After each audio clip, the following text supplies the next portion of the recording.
saak salaada subax markii anagu ku jirna ayaa ciidamo RRU iyo police iyo booliis isku jira dhaqada nooga soo daateen markaas waxay albaabka nagu soo jabeen si khasaba ciyaalkii bay kala tuurtuureen guriga oo dhan bay baadhin guriga oo dhan bay rogeen iyagoo aan wax sharci u sidanin oo aanay markaa wax cadeyn u sidanin ay khasab si argagixisnimo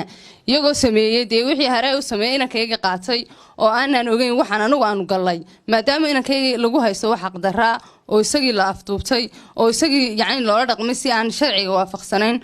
oo waxa soo dhaceen haddana maxay tahay sababta anaga mar labaad loogu soo noqday loo sameeyay waxyaabahan sharciga aan waafaqsanayn taas waxa ugu daran yaani sidii guriga ay cid joogto guriga waxa joogay aniga iyo xaaska Cabdimaalig iyo labada ciyaala marka maxay tahay sababta waxaan oo dhan loo sameeyay argagixisada loo galnay ciyaalka anagu ma aanan ahayn dadka Soomaaliland u dhashay maxay tahay sababta waxaan oo loo sameeyo iyo waxaan argagixisada ciyaalka loogu ridayo kuwa yaabanaay aad aragtay anagoo salaadi ku jirno aan cid salaadi ka bixin ayaa guriga dhexda looga soo hal mar u baan aragnay iyadoo askarti guriga dhex yaacayso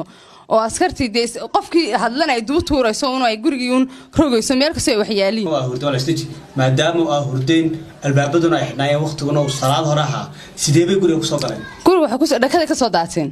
markay dhakada ka soo daateen waxay sameeyeen iyagoo aan wax hadal naga qaadin inay yaani gacanta ka hadlaan oo qof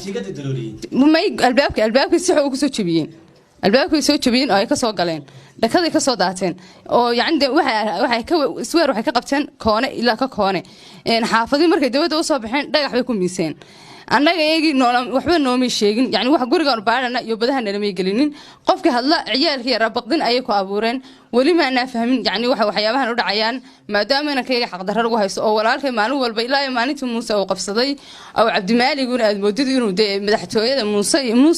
inuu madaxtooyada u fadhiyo Muuse Coldoon aad moodid taasuna ma suurta galaysa maaha wax soconayna wax khasaare oo soo gaarsiiyay wajibka aan ahayn waxna ma qaadan waxna guriga ma qaadan anaga wax khasaarana ma soo gaarsiinin aan ahayn argagixisnimada iyo waxaas